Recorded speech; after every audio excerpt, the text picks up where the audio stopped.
اللهم صل على محمد وآل محمد. اعوذ باللہ من الشیطان اللعین الرجیم. بسم اللہ الرحمن الرحیم. رب اشرح لی صدری ویسر لی امری واحلل عقدۃ من لسانی یفقهوا قولی. ان اللہ وملائکتہ یصلون علی النبی یا ایھا الذین آمنوا صلوا علیہ وسلموا تسلیما.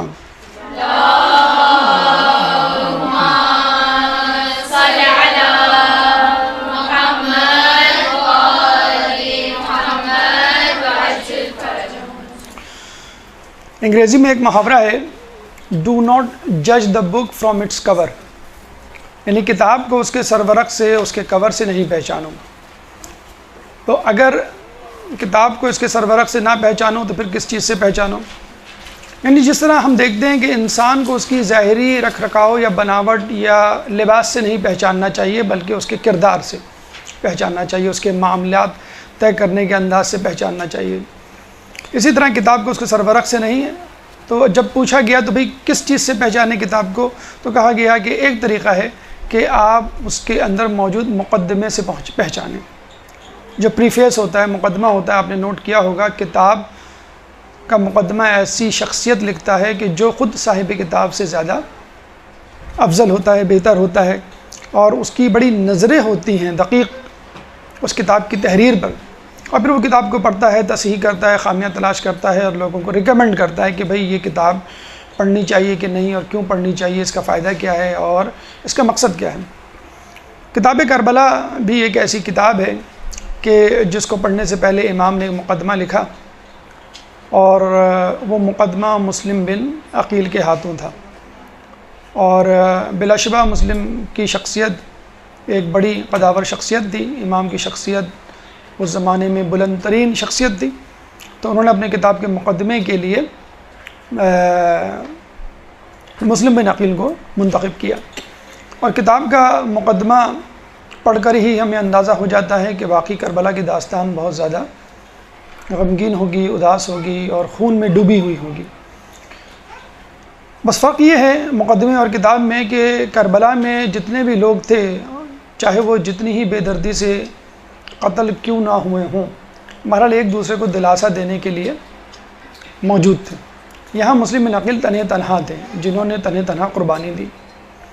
چنانچہ آج کا موضوع 9 ذی الحج کی تاریخ کے حوالے سے شہادت مسلم بن عقیل سفیر حسین. آج ہم ان واقعات کا تجزیہ اور تحلیل کرنے جا رہے ہیں کہ جو مسلم بن عقیل کو پیش آئے، بلکہ مسلم بن عقیل کا کوفے جانا کیوں کر ضروری تھا، اور اس کے اثرات مسلمانوں کی زندگی میں اور آنے والی نسلوں میں کیا مرتب ہوئے. ایک درود پڑھ دیں محمد والے محمد پہ.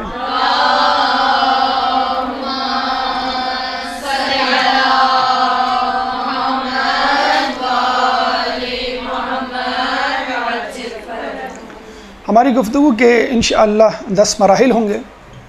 پہلا مرحلہ پس منظر کوفہ شہر کا پس منظر، اس کی تاریخی اہمیت. دوسرا مرحلہ کوفے کے حالات، یعنی وہ کیا حالات تھے جس کے سبب اس امام نے ضروری سمجھا کہ مسلم بن عقیل وہاں جائیں، اور اس کے بعد وہ خود عراق کا رخ کریں. 3 امام کا فیصلہ کہ امام نے کیوں کر یہ فیصلہ کیا کہ مسلم بن عقیل جائیں، کیا جواز پیش کیا فیصلے کا. چوتھا مرحلہ مسلم کی روانگی کے وقت کیا حالات پیش آئے. 5واں مرحلہ مختار کے گھر قیام، یعنی مسلم نے پہلے مختار کے گھر قیام کیا. 6واں مرحلہ ہانی بن عروہ کے گھر قیام، مختار کے بعد جناب مسلم نے ہانی بن عروہ کے مکان پہ قیام کیا. 7واں مرحلہ کوفیوں کی بے وفائی کہ جب ان کا اصل چہرہ بے نقاب ہوا. 8واں مرحلہ طوعہ کے گھر قیام، یا آخری قیام تھا کسی مذہب اہل بیت کے ماننے والے چاہنے والے کے گھر. ایک عورت کا نام ہے طوعہ، توئے سے طوعہ کے گھر قیام. اور 8واں مرحلہ 9واں مرحلہ ابن زیاد کے دربار میں حاضری، اور 10واں اور آخری مرحلہ شہادت مسلم بن عقیل۔ اللہ سے دعا ہے کہ تمام مراحل پہ کامیابی سے گزرنے، ان کو سمجھنے اور اپنی زندگی میں اپنانے کی توفیق عطا فرمائے، ان باتوں کو، ان نصیحتوں کو، ان مشوروں کو جو ہمیں مسلم بن عقیل کی سیرت سے ملیں گے۔ ہماری گفتگو کا پہلا مرحلہ پس منظر۔ کوفہ کے لغوی معنی اگر آپ ڈکشنری میں تلاش کریں تو اس کے معنی ہیں ریت اور مٹی، بجری اور مٹی والی جگہ، یعنی ایسی جگہ جہاں پہ مٹی بھی ہو اور بجری یعنی چھوٹے چھوٹے کنکر۔ عموماً یا تو کسی جگہ مٹی ہوتی ہے یا بجری عموماً سمندری دریائی علاقوں اور جگہوں پر ہوتی ہے۔ تو کوفہ ایسی جگہ تھی جہاں پہ بجری بھی تھی اور مٹی بھی تھی۔ 14 صدی ہجری سے پہلے تک کوفے میں کوئی آبادی کا نام و نشان نہیں تھا، نہ آدم نہ آدمزاد۔ سعد بن ابی وقاص رسول اللہ کے صحابی جب قادسیہ کی جنگ میں جاتے ہیں، فتح کرتے ہیں ایران کو، تو 1 لاکھ کی فوج ان کے ساتھ تھی۔ اب ظاہر سی بات ہے 1 لاکھ کی فوج کا دوبارہ مدینہ آنا اور خلیفہ وقت کے حکم کا انتظار کرنا اور پھر دوبارہ روانہ ہونا کسی جنگی مہم پر، ایک مشکل مرحلہ۔ آج کل کے زمانے میں ٹرانسپورٹیشن کتنا مشکل کام ہے، اس زمانے میں تو اونٹوں پر، گھوڑوں پہ یہ کام ہوتا تھا۔ چنانچہ انہوں نے یہ ضروری سمجھا کہ اس فوج کو کسی رستے میں، کسی علاقے میں پڑاؤ ڈال کر رکوا دیا جائے اور پھر حکم کا انتظار کیا جائے اور پھر یہیں سے جو ہے اپنے دوسرے ہدف کی طرف جایا جائے۔ چنانچہ ان کو پہلے مدائن جانے کا خیال آیا، مدائن کی ہوا ان کو راس نہ آئی فوجیوں کو، پھر وہ کوفہ آئے، کوفے میں انہوں نے قیام کیا، کوفہ کی جگہ انہیں اچھی لگی، اور کوفے کے برابر ایک اور علاقہ تھا، شہر تھا جس کو انہوں نے بسایا، بصرہ، جو کہ سمندر کے کنارے تھا، جس کو ہم ارض الہند کہا کرتے تھے اس زمانے میں، یعنی ہندوستان کی زمین اس طرف ہندوستان کا رستہ نکلتا تھا۔ کوفہ اور بصرہ 2 علاقے ہو گئے جو کہ سعد بن وقاص نے اپنی فوج 1 لاکھ پہ جو مشتمل تھی اس کے ذریعے بسائی۔ یہ پہلا آباد کاری کا مرحلہ تھا کہ جب وہاں شروع ہوا، شروع میں سلیٹ سے مکان بنائے گئے، جب آتش زدگی ہوئی تو پھر اینٹوں کے مکان بنائے گئے۔ بہرحال 1 لاکھ فوجی وہاں پہ بسائے گئے، لیکن اس کے علاوہ، بسانے کے علاوہ، کوفے کی خود اپنی ایک تاریخی اہمیت اور حیثیت ہے، اور 3 حوالوں سے ہے۔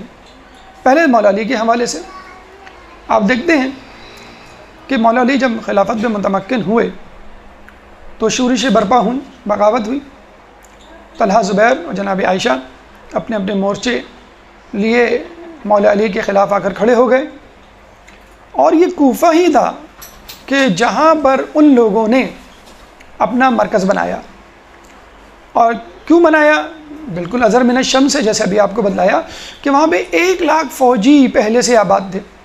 اب 1 لاکھ فوجی کا مطلب یہ ہوا کہ یہ وہ لوگ تھے جو پہلے سے تربیت یافتہ تھے، فوجی مہارت رکھتے تھے، لڑنے کی طاقت رکھتے تھے، شجاع تھے، پہلے سے بہت سارے معرکے سر کر چکے تھے۔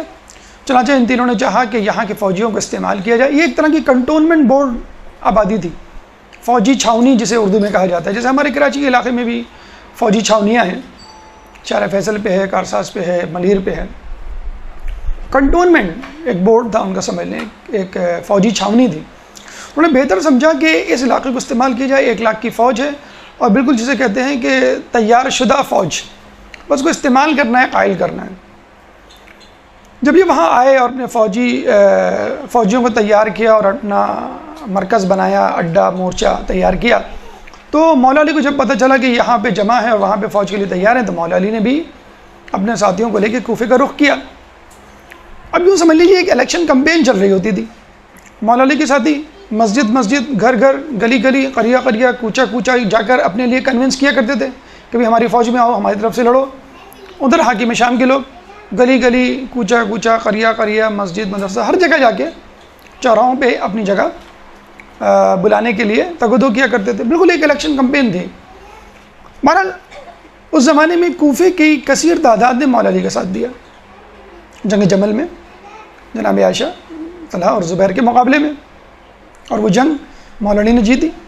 اس کے بعد ایک جنگ صفین ہوئی حاکم شام کے خلاف، اس میں بھی کوفے والوں نے مولا علی کا ساتھ دیا، اور بصرے والوں نے پہلے کی طرح، یعنی پہلی جنگ کی طرح، جنگ جمل کی طرح حاکم شام کا ساتھ دیا۔ جس طرح وہ علی کے مقابلے میں کھڑے ہوئے پہلے جنگ جمل میں، اس بار بھی وہ علی کے مقابلے میں کھڑے ہوئے جنگ صفین میں، اور پھر جنگ نہروان میں بھی یہی ہوا کہ کوفے والوں نے مولا علی کا ساتھ دیا اور بصرے والوں نے علی کے مخالفین یعنی خوارج کا۔ تو اب یوں سمجھ لیجیے کوفہ جو ہے مولا علی کا ایک مرکز بن گیا، اور مولا علی نے پھر اس کو اپنا دارالخلافہ بھی بنایا، ان کے حامیان اور شیعان جو ہے وہاں آ کے بس گئے۔ اس زمانے میں بلا شبہ، یعنی مولا علی کے زمانے میں، مولا علی سے پہلے کی بات نہیں کر رہے ہیں، اس سے پہلے تو وہ وہی لوگ تھے کہ جو مولا علی کو چوتھا خلیفہ مانا کرتے تھے، لیکن جیسے مولا علی آئے اور ان کی سیرت اور کردار کو اپنے سامنے دیکھا، ان کے معاملات کو دیکھا، ان کے خاندان کو دیکھا، تو وہ بلا شبہ شیعان علی میں شامل ہو گئے۔ لیکن مولا علی کی شہادت کے بعد 20 سال کا دور تھا کہ جو حاکم شام کے حصے میں آیا۔ اس میں کیا ہوا اس کا تذکرہ بھی آگے آئے گا۔ تو مولا علی کے حوالے سے آپ نے اس کی اہمیت دیکھ لی کہ کوفہ جو ایک ہیڈ کوارٹر تھا، دارالخلافہ تھا، شیعان علی سے بھرا ہوا علاقہ تھا۔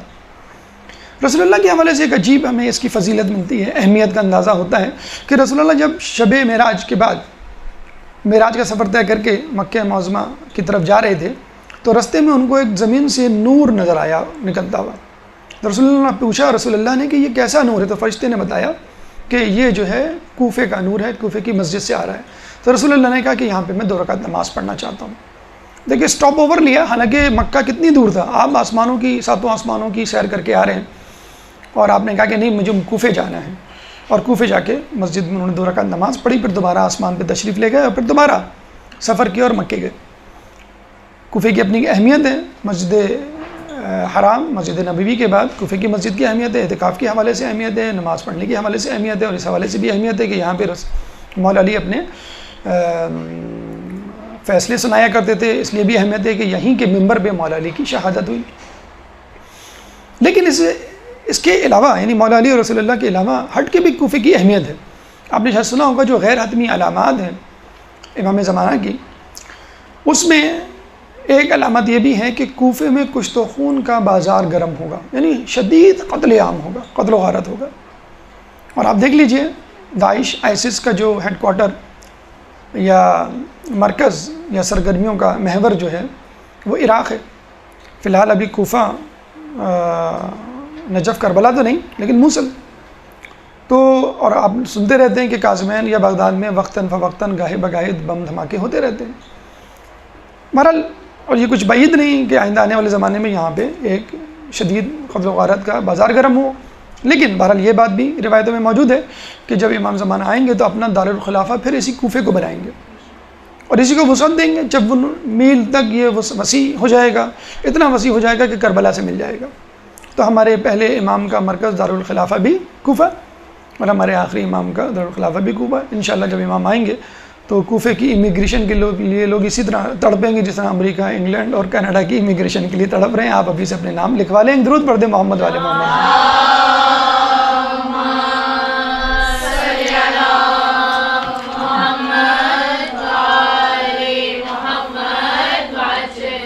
تو ہم نے دیکھا کہ کوفے کے بارے میں جو کہا جاتا ہے کہ یہ قتل و غارت کا مرکز رہا، جنگ و جدل کا محور رہا، کیوں رہا؟ سیدھی سی منطق ہے کہ اس کو بسانے والے 1 لاکھ فوجی تھے، اور اب تک جو لوگ وہاں پیدا ہو رہے ہیں وہ انہی فوجیوں کی نسل سے تو ہیں، تو ان کی خون میں، ان کی رگ رگ میں جو ہے لڑنا شامل ہے۔ امیر مختار کے آپ واقعات پڑھتے ہیں، اس سے پہلے مولا علی کے واقعات پڑھتے ہیں، اس کے بعد اب تک کے حالات پڑھتے ہیں، تو وہی جنگ و جدل جو ہے وہ وہاں پہ جاری ہے۔ لیکن آپ نے یہ بھی دیکھا کہ اگر انسان میں صلاحیت ہو تو وہ کوئی بڑی بات نہیں ہوتی۔ بڑی بات کیا ہے؟ صلاحیت کا صحیح استعمال۔ یہی شجاعت، بہادری اور لڑنے کی صلاحیت جب مولا علی کے خلاف استعمال ہوئی تو لوگ گمراہ ہو گئے، چاہے جنگ صفین کے مخالفین ہوں، جنگ نہروان کے مخالفین ہوں، یا جنگ جمل کے مخالفین ہوں۔ اور جب یہی صلاحیتیں مولا علی کے ساتھ ان کی حمایت میں استعمال ہوئیں اور انشاءاللہ امام زمانہ کے آنے پر استعمال ہوں گی، تو یہی صلاحیت آپ کو ہدایت کی طرف لے جاتی ہے۔ تو کسی چیز، صلاحیت، طاقت یا نعمت کا ہونا بڑی بات نہیں، اس کا صحیح استعمال بڑی بات ہے۔ اللہ دے دیتا ہے یا انسان خود پیدا کر لیتا ہے، لیکن استعمال اور اس کا نتیجہ وہ اہمیت کا حامل ہوتا ہے۔ یہ ہماری گفتگو کا پہلا مرحلہ، پس منظر۔ اب آئیے دوسرا مرحلہ، کوفے کے حالات، یعنی وہ کیا حالات تھے کہ جس کے سبب مسلم بن عقیل کو امام حسین نے یہاں بھیجا۔ ایک درود پڑھ دے محمد والے محمد پہ۔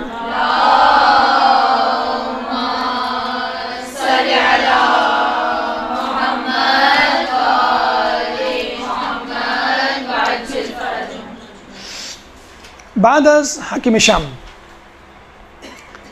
حاکم شام نے مولا علی کے بعد 20 سال حکومت کی، اور آپ کو معلوم ہونا چاہیے کہ جب کوئی شخص کسی جگہ حکومت کرتا ہے تو چن چن کے ان لوگوں کو قتل کرتا ہے، اذیتیں دیتا ہے، تشدد کرتا ہے، مصیبتیں، رکاوٹیں، آزمائشیں کھڑی کرتا ہے کہ جو اس کے دشمن ہوتے ہیں، جو اس کی حکومت کے دشمن ہوتے ہیں خصوصی طور پہ۔ تو مولا علی کے جتنے بھی ماننے والے، چاہنے والے شیعان علی تھے، ان کو جو ہے چن چن کے قتل کیا گیا، جلا وطن کیا گیا، اور جو بچے انہوں نے خود روپوشی اختیار کر لی۔ اور یہ وہ وقت تھا کہ جب کوفے میں زیاد بن امیہ کی گورنری تھی۔ 20 سال حاکم شام میں اور دیگر مسلمان ریاستوں میں حاکم رہا۔ اسی دوران زیاد بن امیہ، الف بے یہ ہے، حاکم رہا۔ زیاد بن امیہ آپ کو معلوم ہے ولد الزنا، جس کو حاکم شام نے اپنا بھائی بنایا، یعنی اپنی باپ کی اولاد میں شامل کیا۔ 4 گناہوں میں، 4 جرائم میں سے ایک بڑا جرم علماء اعلام اور تاریخ دان گنواتے ہیں حاکم شام کا، یعنی ابن زیاد کو اپنی نسل میں قرار دینا یا اپنا بھائی بنانا۔ سب و شتم، خلافت پہ قبضہ اور یزید کی جانشینی، یہ 3 گناہ اور تھے۔ چوتھا گناہ ابن زیاد کو اپنا بھائی بنانا، زیاد بن امیہ کو اپنا بھائی بنانا، ابن زیاد اس کا بیٹا۔ زیاد بن امیہ کوفے میں 20 سال تک گورنری کرتا رہا، اور آپ کو معلوم ہے وہ وہی آرڈر کیری آن کرتا رہا جو اس کو شام سے ملے کہ شیعان علی کو قتل کر دو، جلا وطن کر دو، شدید اذیت، تشدد، قید بند کا جو ہے سامنا کرنے دو انہیں، اور تمام راستے مسدود کر دو۔ چنانچہ جو رہ گئے تھے گنے چنے، یعنی آٹے میں نمک کے برابر، تو وہ سمجھ لیں ایک لو پروفائل زندگی گزار رہے تھے، جن کی کوئی حیثیت نہیں تھی، جو ہوں تو نہیں معلوم، جو نہ ہوں تو بھی لوگوں کو نہیں معلوم۔ ایسے میں جب یزید خلافت پر متمکن ہوا اور اس کی زندگی کے کرتوت، عادات و اطوار لوگوں کو معلوم چلے، شہوت رانی سے لے کے زناکاری، پھر شراب خوری، بلکہ سب سے بڑا گناہ جو یزید کا گنوایا جاتا ہے وہ ہے حلال کو حرام اور حرام کو حلال بنانا۔ ممبر کو تمسخر اور مسخرے پن کا مرکز بنانا، بندر کو اپنے ساتھ رکھ کے، اور یہ بھی ملتا ہے کہ 3 دن تک وہ سوگ مناتا رہا اپنے بندر کا جب اس کا انتقال ہوا۔ تو جب ایسے لوگ حاکم ہوں گے تو مجھے بتائیے شیعان علی کیا، دیندار کیا، ایک بے دین آدمی بھی تڑپ اٹھے گا کہ ٹھیک ہے میں اسلام پہ عمل نہیں کر رہا، لیکن میں ایسے شخص کو تو اپنا مسلمان نہیں۔ مسلمانوں کا خلیفہ کون ہوا کرتا تھا؟ اس کے القابات آپ کو معلوم ہے کیا ہوا کرتے؟ ذل سبحانی، اللہ کا سایہ، خلیفہ رسول، رسول کا جانشین، یہ القابات تھے جو کہ خلیفہ کو دیے جاتے تھے۔ جب وہ خلافت میں متمکن ہوا تو لوگوں نے تو سر پیٹ لیا کہ ہم سے کیا غلطی ہوئی۔ خیر غلطی تو ان سے بہت پہلے سے ہو رہی تھی، لیکن اس کا نتیجہ اس بھیانک خواب کی طرح نکلے گا جو صحیح ثابت ہوا ان کو معلوم نہیں تھا۔ تو کوفے میں ایک پراسرار خاموشی تھی۔ اچھا کوفے کے لوگ ٹھیک ہے کتنے برے صحیح، لیکن ایک غیرت تو تھی لڑنے بھڑنے کے حوالے سے۔ اس سے پہلے بھی وہ لڑتے بھڑتے رہے، کس کے خلاف؟ کہ جو اسلام کے خلاف کھڑا ہوا، مولا علی کے ساتھ بھی وہ رہے۔ تو 20 سال وہ خاموش رہے، اپنے عقیدے بدل دیے، اپنی وفاداریاں بدل دیں کہ ٹھیک ہے ہم نہیں مانتے مولا علی کے عقائد کو، ان کو امام نہیں مانتے، لیکن اب اس کو بھی ماننا پڑے گا، ان کو نہیں معلوم تھا۔ اب یہاں آ کے وہ تھوڑے سے رک گئے، ایک پاز زندگی میں آ گیا، پریشان ہو گئے کیا کریں۔ ایک پراسرار سی خاموشی تھی کہ لوگ ایک دوسرے کے چہرے کو دیکھ کر شرمندہ ہوتے کہ دیکھو کس طرح کا شخص ہمارے اوپر حاکم ہو گیا ہے. چنانچہ ایسے میں جسے کہتے ہیں نا کہ انسان میں صلاحیت ہوتی ہے غصے میں کھول رہا ہوتا ہے، لیکن وہ انتظار کر رہا ہوتا ہے کہ کچھ ہو تو میں اپنے غصے کی بھڑاس نکالوں. خدا تجھے کسی طوفان سے آشنا کر دے کہ تیرے بحر کی موجوں میں اضطراب نہیں. تجھے کتاب سے ممکن نہیں فراغ کہ تو کتاب خواہ ہے مگر صاحب کتاب نہیں. یعنی اقبال کہہ رہے ہیں کہ خدا تجھے طوفان سے آشنا کر دے، کوئی حادثہ ہو جائے، کوئی پکڑ ہو جائے، کوئی آفت نازل ہو جائے تو ہی تم اٹھو گے. جو سوتا ہوا شخص جب چھینٹے مارو تو اٹھتا ہے، ویسے نہیں اٹھے گا آواز سے. خدا تجھے کسی طوفان سے آشنا کر دے کہ تیرے بحر کی موجوں میں اضطراب نہیں. تیرے اندر پانی ہے لیکن اس میں وہ لہریں نہیں ہیں جوش و خروش کی جو کسی طوفان کو پیدا کر سکتی ہیں اور اپنے اوپر ظلم و ستم کرنے والے لوگوں کو، اقتدار کی کشتی پہ اترانے والے لوگوں کو پلٹ کر ڈبا نہیں سکتی. تجھے ممکن نہیں فراق کتاب سے، یعنی تو کتاب پڑھنے میں مشغول ہے، کتاب خواہ مگر صاحب کتاب نہیں. کتاب تو پڑھ رہا ہے لیکن صاحب کتاب نہیں، خود تیرے پر کتاب نہیں لکھی گئی. یعنی آپ قرآن پڑھتے ہیں، حدیث پڑھتے ہیں، اس پہ عمل نہیں کر رہے. اگر آپ اس پہ عمل کر لیں تو کل آپ خود تاریخ کا حصہ بن جائیں اور آپ کے اوپر کتابیں لکھی جائیں. جو آپ کتابیں پڑھتے ہیں ائمہ کی، ان کے اصحاب کی، ان کتابوں پہ عمل کرنا شروع کر دیں تو پھر کیا ہوگا کہ آپ کی خود بائیوگرافی لکھی جائے گی، آپ کی خود حیات لکھی جائے گی، جیسے مالک اشتر کی لکھی گئی، ابو ذر غفاری کی، سلیمان فارسی کی، ان تمام لوگوں کی، امیر مقدار کی. تو یہاں پر تالاب میں پہلا پتھر سلیمان بن سرد نے پھینکا. سلیمان بن سرد صحابی رسول، صحابی امیر المومنین، سلیمان بن سرد، سواد را دال، سرد، سلیمان بن سرد صحابی رسول، صحابی امیر المومنین، اور امام حسین کے صحابی اور لشکری اور سپاہی بننے کے لیے متمنی. انہوں نے اپنے چھوٹے سے مکان میں، کچی مٹی کے مکان میں لوگوں کو بلایا اور ایک اجلاس کیا اور یہ کہا کہ دیکھو حاکم شام جا چکا، یزید خلافت پر متمکن ہو چکا، اس کے کرتوت سے تم لوگ آشنا ہو. یزید کی بیعت سے امام نے انکار کر دیا ہے. اب تم ایک شخص کو دغا دے کر، اس سے بے وفائی کر کر اپنے آپ کو نقصان نہ پہنچاؤ. یعنی کس شخص کو دغا اور بے وفائی کر کے؟ امام حسین سے. اب انہوں نے بے وفائی کی، انہوں نے بیعت سے انکار کیا ہے، اب ہمارا فرض بنتا ہے.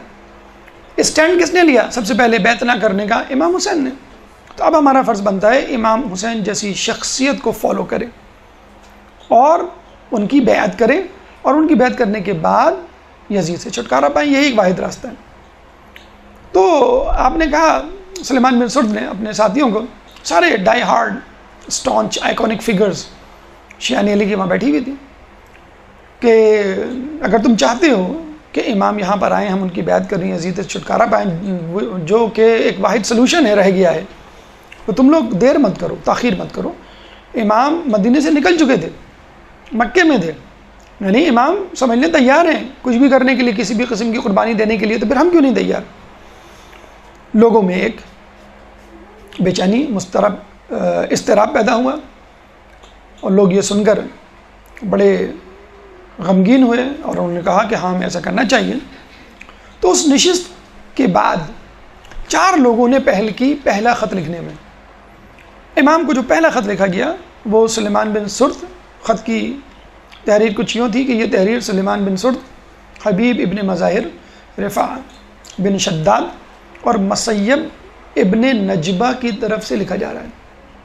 سلیمان بن سرد، حبیب ابن مظاہر کے مصائب تو آپ پڑھتے ہوں گے کربلا میں، مسیب ابن نجبہ اور رفع بن شداد. یہ خط ان کی طرف سے لکھا جا رہا ہے کہ امام یزید خلافت میں متمکن ہو چکا ہے اور اس کا گورنر نعمان بن بشیر کوفے پہ حاکم ہو چکا ہے، لیکن خدا گواہ ہے ہم اس کے پیچھے نماز نہیں پڑھتے، ہم نماز جمعہ میں نہیں جاتے، ہم نماز عیدین میں بھی اس کے پیچھے نہیں ہوتے۔ ہم چاہتے ہیں کہ آپ آئیں، ہم آپ کی بیعت کریں اور اس نعمان بن بشیر کو اس کے گھر یعنی شام میں واپس پہنچا دیں۔ یہ پہلا خط تھا جو امام کو 10 رمضان مکہ معظمہ میں ملا، پہلا خط۔ 2 دن کے اندر 53 خطوط 53 خطوط لکھے گئے، اور ہر خط میں 2 4 5 لوگوں کے دستخط ہوا کرتے تھے۔ دیکھتے ہی دیکھتے چند دنوں میں 18,000 خطوط امام کو وصول ہو گئے بدن مکے میں رہتے ہوئے۔ مدینے سے نکل چکے تھے، مکے میں موجود تھے، رمضان کا مہینہ تھا، اور یہ تمام خطوط ان کو چند دنوں میں یعنی 18,000 کی تعداد میں امام کو مل گئے۔ اچھا، یہاں پہ ایک سوال پیدا ہوتا ہے کہ جو 18,000 خطوط تھے یہ کن لوگوں نے لکھے؟ آپ تو کہہ رہے ہیں کہ وہاں پہ شیعان علی کی تعداد آٹے میں نمک کے برابر تھی، اور حاکم شام نے اور زیاد بن ابی نے ان کو قتل کر دیا تھا، قمع کر دیا تھا، روپوش ہو چکے تھے، وہ چند گنے چنے لوگ موجود تھے، 18,000 کہاں سے آ گئے؟ تو جان لیجئے خطوط لکھنے والوں میں فقط شیعان علی نہیں تھے، خطوط لکھنے والوں میں محبان اہل بیت بھی تھے، خطوط لکھنے والوں میں وہ لوگ بھی شامل تھے جو عام مسلمان تھے اور مولا علی کو خلیفہ چہارم مانتے تھے، لیکن یزید کے خلاف تھے۔ کیا آج کل کے زمانے میں ایسے لوگ نہیں جو امامت کے عقیدے پہ یقین نہیں رکھتے، عدل پہ یقین نہیں رکھتے اور شیعان علی میں شامل نہیں، لیکن علی کو مانتے، فضیلت کے قائل ہیں، پنجتن سے محبت کرتے ہیں، روزوں کی زیارت کرتے ہیں، وسیلے اور شفاعت پہ یقین رکھتے ہیں؟ تو خط لکھنے والوں میں تمام لوگ شامل تھے، آٹے میں نمک کے برابر شیعان علی بھی شامل تھے، اور کثیر تعداد میں وہ لوگ بھی شامل تھے کہ جو محبان دین تھے، مسلمان تھے، اور آخر میں وہ لوگ بھی شامل تھے جو بہت زیادہ دیندار نہیں تھے بلکہ بے دین تھے، لیکن چونکہ یزید سے ان کو نفرت تھی کہ اس قواش کا شخص ہم قبول نہیں کرتے بطور خلیفہ، وہ بھی شامل تھے۔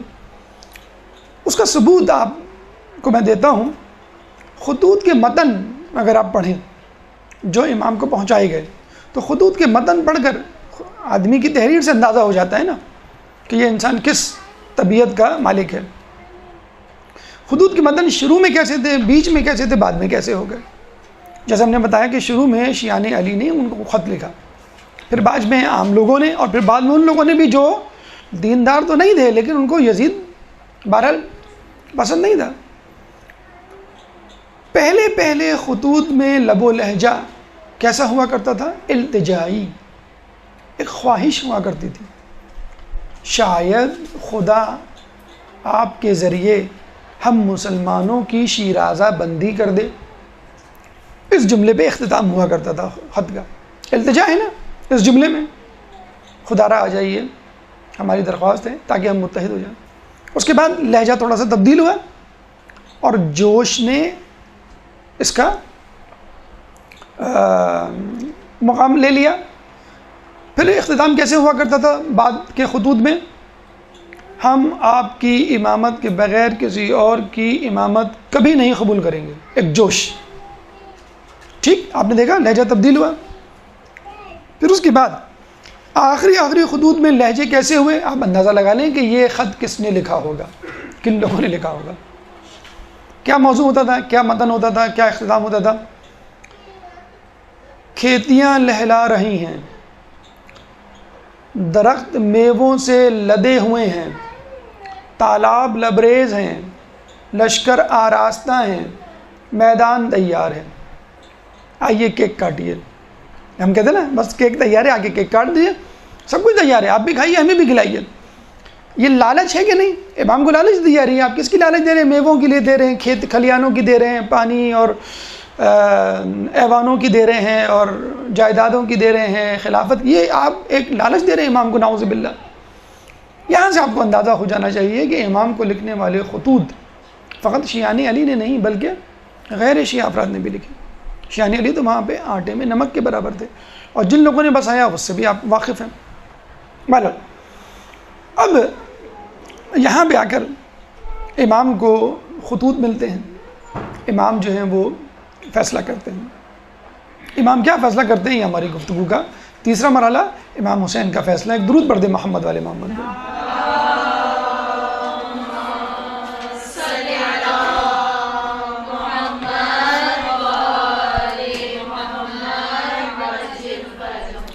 امام کو ان حالات میں کیا فیصلہ کرنا چاہیے؟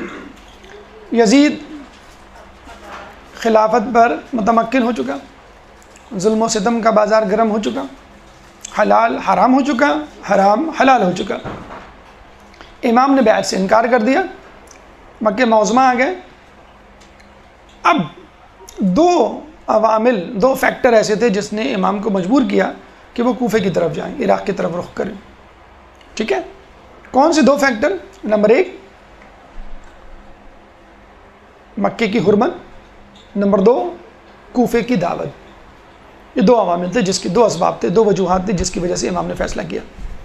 مکے کی حرمت، امام مدینے سے مکے گئے حج کے لیے. حج میں آپ کو معلوم ہے حج کا سیزن ہے، آپ نے یہ سنا ہوگا کہ حرم میں مکھی مچھر مارنا بھی حرام ہے. حتیٰ کہ کوئی شخص جرم کر کے حرم میں چھپ جائے اس کو نہیں پکڑ سکتے آپ، جب تک وہ دوبارہ حالت احرام میں یا حرم میں جرم نہ کر بیٹھے، پھر آپ پکڑ لیں. تو دیکھا آپ نے، گھاس پھوس نہیں توڑ سکتے آپ حرم میں لگی ہوئی. تو امام کو یقین تھا کہ بھئی مسلمان ہیں لیکن اتنے گئے گزرے تو نہیں ہیں کہ بیت الہی یا بیت اللہ کی جو ہے وہ حرمت پامال کریں. لیکن جب ان کو بتلایا گیا اور انہوں نے خود دیکھا کہ میرے آس پاس حاجی احرام میں خنجر اور چاقو لے کے گھوم رہے ہیں، خنجر اور نیزے لے کے گھوم رہے ہیں، ہتھیار لے کے گھوم رہے ہیں، تو ان کو احساس ہو گیا کہ یہ تو اچھا، ان کو اس بات کا ڈر نہیں تھا کہ مجھے قتل کرنے یا میں قتل ہو جاؤں گا. ان کو اس بات کا خوف وہ تھا، افسوس کہ یہ بیت اللہ کی حرمت کو بھی قائم رکھنے کے روادار نہیں.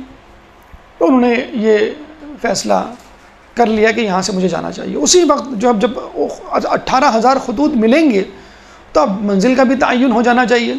یہاں سے جانا تو چاہیے، یہ تو فیصلہ ہو چکا تھا، لیکن کہاں جانا چاہیے اس کا فیصلہ ہنوز دلی دورست کے وی ڈونٹ نو کہاں جانا چاہیے.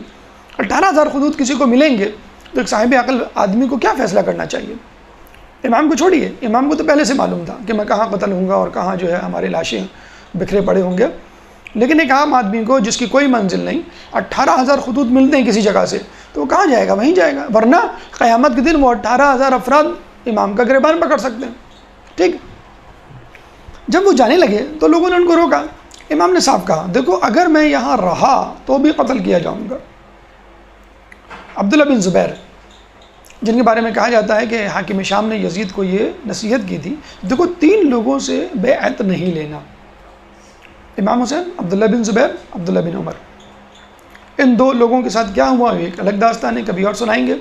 لیکن عبداللہ بن زبیر اسی واسطے مکے کی طرف انہوں نے رخ کیا کہ یہ ایک ایسی جگہ ہے کہ جہاں پر جو ہے وہ یزید نہیں آ سکتا، یا آئے گا بھی تو حرمت کا خیال رکھے گا. لیکن ایسا نہیں ہوا. آپ نے دیکھا ہوگا، کتابوں میں پڑھا بھی ہوگا کہ باقاعدہ خانہ کعبہ کو آگ لگائی گئی اس کے خلاف کو، اور لوگ کھڑے تماشا دیکھتے رہے کہ اچھا ہے یزید کے لوگوں نے لگائی ہے، وہ خود ہی بدنام ہوں گے لوگوں میں، ہم کیوں بجھائیں. تو مختار نے جا کے اپنے ساتھی کی مدد سے اس آگ کو بجھایا. تو امام نے، عبداللہ بن زبیر نے کہا کہ یہاں سے مت جائیے. تو امام نے صاف کہا کہ دیکھو یہاں پہ ایک شخص مینڈھے کی طرح ذبح ہوگا اور وہ مینڈھا میں نہیں بننا چاہتا. اس کے بعد بار بار عبداللہ بن زبیر کے بارے میں ملتا ہے کہ وہ اکثر امام کے پاس آتا اور امام کے پاس حاضری دیتا، لیکن ایک ظاہری سی محبت تھی جو اس کو دکھانی تھی، کیونکہ وہ چاہتا تھا کہ امام یہاں سے چلے جائیں تاکہ اس کے لیے خلافت کی راہ ہموار ہو. آپ نے پھر امیر مختار کے واقعے میں یہ پڑھا بھی ہوگا کہ کس طرح اس کے بیٹوں نے امیر مختار کو قتل کیا اور پھر اپنے لیے خلافت کی راہ ہموار کی. بہرحال تو امام نے بڑا، ایک دفعہ امام اپنے ساتھیوں کے ساتھ بیٹھے ہوئے تھے تو عبداللہ بن زبیر آیا، ان کے کان میں کچھ کہا اور چلا گیا. تو امام نے کہا کہ تمہیں معلوم ہے کہ اس نے کیا کہا میرے کان میں؟ لوگوں نے کہا کیا کہا؟ امام نے کہا اس نے کہا کہ یہاں سے مت جائیے. اور پھر امام نے اپنا اسٹینڈ، اپنا موقف ظاہر کیا اور یہ کہا میں مکے سے ایک بالشت باہر مارا جاؤں، بہتر ہے کہ میں مکے میں ایک بالش اندر مارا جاؤں. خدا کی قسم اگر میں کسی جانور کے سوراخ میں بھی پناہ لے لوں تو یہ لوگ مجھے وہاں سے نکال کے قتل کر دیں گے. بالکل ایک اوپن ورڈکٹ تھا، ایک کھلی ہوئی جسے کہتے ہیں سازش تھی لوگوں پہ عیا ہو چکی تھی کہ امام کو قتل کیا جانا ہے، کہ مکہ ہو، کوفہ ہو، مدینہ ہو، تو وہ مکے میں کیوں قتل ہو؟ ایک بالغ بھی اگر نکل سکتے ہیں تو امام کو نکلنا چاہیے، یہ امام کا فیصلہ تھا، اور ایک صاحب عقل کو بھی تسلیم کرنا چاہیے۔ واقعی مکہ ایک ایسی جگہ ہے کہ جہاں پہ حرمت پامال نہیں ہو، انسان کی جان چلا جائے وہ قربانی دے دے، اور امام نے یہ کیا۔ کچھ لوگوں نے اس کو اپنی شیلڈ بنایا، پناہ گاہ بنایا، اس کو ایک بہانہ بنایا اپنے آپ کو بچانے کا۔ بہرحال امام نے جو ہے وہاں سے جانے کا اندیا دیا، اور پھر کوفے والوں کی دعوت نے امام کا فیصلہ اور آسان کر دیا۔ لوگوں کو یہ بات سمجھنے میں آسانی ہو گئی کہ اگر مکے سے نکلنا ہے تو پھر کہاں جانا ہے؟ ان لوگوں کے پاس جانا ہے جن لوگوں نے 18,000 خطوط دیے۔ یہاں پر یہ بات ظاہر ہو جاتی ہے کہ اسلام ظاہر پر حکم لگاتا ہے، باطن پہ نہیں۔ مجھے بتائیے کہ کیا امام کو کوفے والوں کے باطن کا اندازہ نہیں تھا؟ بلکہ امام کو ایک نے کہا بھی تھا کہ کوفے والوں کے دل آپ کے ساتھ ہیں لیکن ان کی تلواریں ابن زیاد کے ساتھ ہیں۔ معلوم تھا امام کو، لیکن چونکہ امام ظاہر پہ حکم لگاتا ہے، اسلام بھی ظاہر پہ حکم لگاتا ہے، اس لیے وہ مجبور تھے کہ قیامت میں وہ گریبان نہ پکڑے۔ مثلا مولا علی کی جب خلافت کا وقت آیا تو مولا علی کے گھر جب لوگ جمع ہوئے تو مولا علی نے انکار کیا، تو لوگوں نے کیا کہا کہ ہم قیامت کے دن آپ کا گریبان پکڑیں گے اور خدا کے سامنے آپ کی شکایت کریں گے کہ ہم نے آپ کو خلیفہ بنانا چاہا، آپ نہیں بنے۔ تو یہ تو امام کا ایک طریقہ رہا ہے، اسلام کی ایک سنت رہی ہے۔ اگر لوگ آپ کو خلیفہ بنائیں تو آپ بن جائیں، اگر نہ بنائیں تو نہ بنیں، زبردستی نہیں۔ مولا علی کو خلافت دی گئی، ٹھیک ہے آپ بن گئے، اور امام زمانہ بھی جو خلیفہ بنیں گے زبردستی نہیں بنیں گے، لوگ ان کا ساتھ دیں گے۔ ابھی آ کے زبردستی وہ خلیفہ نہیں بن سکتے، بالکل بن سکتے، لیکن جب تک لوگ نہیں تیار ہو جاتے، لوگ ان کا ساتھ نہیں دیتے، وہ نہیں آئیں گے۔ اور اسی طرح ہمارے جو 10 امام گزرے انہوں نے بھی خلافت پہ زبردستی کبھی قبضہ کرنے کی کوشش نہیں کی، 1 انچ زمین لینے کی کوشش کی، آفرز کی گئی۔ چھٹے امام کو، امام جعفر صادق علیہ السلام کو اللہم صلی علی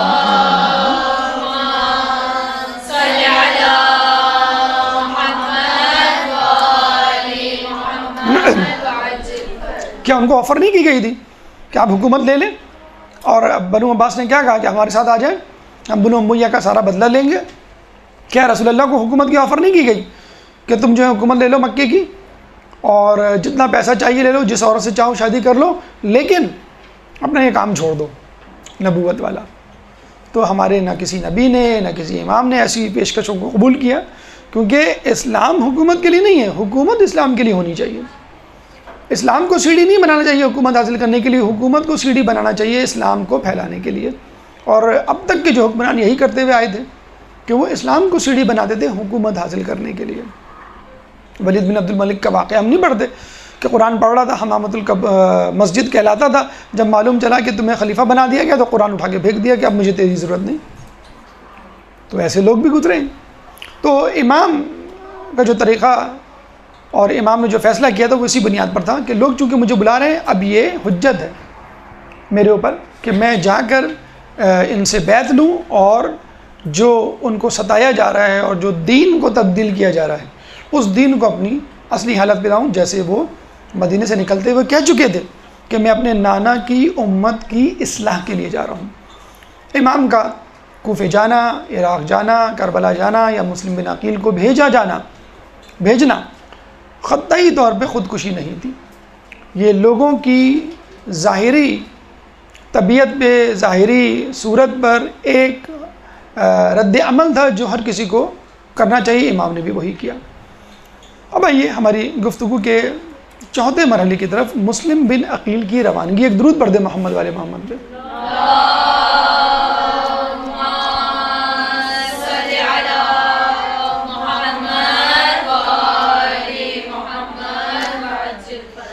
امام نے اپنے امزاد مسلم بن عقیل کو منتخب کیا اپنے سفیر کے لیے۔ جو آخری خطوط ان کو ملے، انہوں نے جو ہے اس کا متن پڑھ کر ایک خط لکھوایا کہ میں اپنے امزاد مسلم بن عقیل کو حالات کی تصدیق کے لیے بھیج رہا ہوں، اور میں رضا الہی کا قائل ہوں اور چاہتا ہوں کہ تمہاری نصرت کروں، لیکن مسلم بن عقیل آ کر پہلے حالات کی تصدیق کریں گے۔ تو اس وقت جو دو آخری قاصد آئے تھے، ہانی بن عروہ نہیں بلکہ ہانی بن بانی، جو تاریخ کی کتابوں میں لفظ آیا ہے، ہانی بن بانی اور سعید بن عبداللہ، یہ دو افراد تھے جو آخر میں آئے تھے. تو امام نے خط لکھ کے انہی کے ہاتھ میں اپنا خط پکڑوا دیا کہ تم جا کے یہ خط وہاں کے لوگوں کو دے دو، اور مسلم بن عقیل آ رہے ہیں تمہارے پیچھے. مسلم بن عقیل مدینہ گئے، مسجد نبوی میں نماز پڑھی، رسول اللہ کی قبر پہ حاضری دی، اور وہاں پہ قبیلہ قیس کے دو افراد کو جو راستہ شناس تھے ساتھ لیا اور کوفے کی طرف روانہ ہوئے. لیکن راستے میں ابتدا ہی میں ایک ایسا واقعہ پیش آیا کہ مسلم بن عقیل ٹھٹک گئے اور اس کو بدشگونی جانا.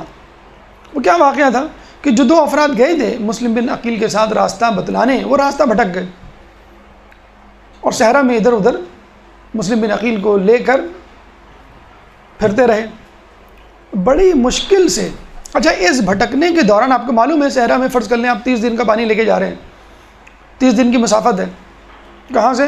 مدینہ سے کوفہ، اور آپ راستہ بھٹک گئے، تو اس کا مطلب آپ کو کتنے دن کا پانی لے کے جانا چاہیے تھا؟ 40 دن کا.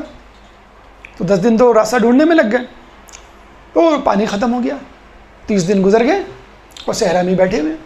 وہ بیچارے کسی طرح کوئی جگہ ڈھونڈ کر مین شاہراہ پر آئے، اور اس کا نام تھا وادی حیت، بطن حیت، بے طا نون بطن ہا یا تے، بطن حیت نامی جگہ پر کسی طرح پہنچے، اور کہتے ہیں وہاں پہنچتے ہی دونوں بے ہوش ہو کے گر پڑے اور ہلاک ہو گئے، مر گئے پیاس کی شدت سے. مسلم بن عقیل بھی پیاس کی شدت سے بے تاب تھے، وہ بھی مدہوشی کی حالت میں تھے، لیکن ان کے اعضاء جوارے اور قوت ارادی تھوڑی سی مضبوط تھی، چنانچہ وہ بچ رہے. بے ہوش تو وہ بھی ہو گئے. خیر کسی طرح کہتے ہیں کہ لوگ ان کو چشمہ مزیق، میم زواد یہ اور قاف، چشمہ مزیق کے پاس لے کے گئے، پانی کی شیٹیں ماری، ان کو پانی پلایا، ہوش میں لایا گیا تو پتہ چلا کہ یہ مسلم بن عقیل ہیں. انہوں نے وہاں کے لوگوں سے درخواست کی کہ میں خط لکھنا چاہتا ہوں امام حسین کو، مجھے اس کی اجازت دی جائے. خط لکھا اور کسی طرح ایک آدمی کو تیار کیا کہ تم یہ خط لے جا کر امام حسین کو دے دو. اس خط میں انہوں نے یہ لکھا کہ راستے ہی میں ابتدا میں ایک ایسی بدشگونی ہو گئی ہے کہ جس کے سبب میں یہ سمجھتا ہوں کہ میرا جانا مناسب نہیں، آپ کسی اور کو بھیج دیجیے. امام نے کہا کہ نہیں، تمہیں ہی جانا ہوگا، اور تم تھوڑا سا بھی خوف نہ کھاؤ، اور یہ کوئی بدشگونی نہیں، اللہ تعالیٰ تمہیں کامیاب کرے گا. خط دوبارہ ملا، انہوں نے اپنا دوبارہ سفر شروع کیا. راستے میں ایک اور واقعہ پیش آیا کہ انہوں نے دیکھا ایک آدمی جو ہرن کے پیچھے بھاگ رہا ہے، اور پھر وہ ہرن کو شکار کرنے میں کامیاب ہو جاتا ہے. تو مسلم بن عقیل کہتے ہیں کہ یہ خوش شگونی ہے کہ میں بھی اپنے دشمن پہ غلبہ پالوں گا. خیر وہ آگے چل پڑے. لوگوں نے کہا کہ نہیں، یہ بھی بدشگونی تھی کہ آپ بے دردی سے قتل کیے جائیں گے. خیر بہرحال اب ان کو خود خوش شگونی یا بدشگونی کا کوئی دھڑکا نہیں تھا، وہ تو امام کے حکم کے تابع تھے. اب راستے میں احتمالات آئیں، اشکالات آئیں، یقین کی کیفیت ہو، فائدہ ہو، نقصان ہو، اب ان کو اس سے کوئی غرض نہیں تھی. امام نے کہا کہ تمہیں جانا ہے چاہے کچھ بھی ہو جائے. ٹھیک ہے، میں تیار ہوں بالکل.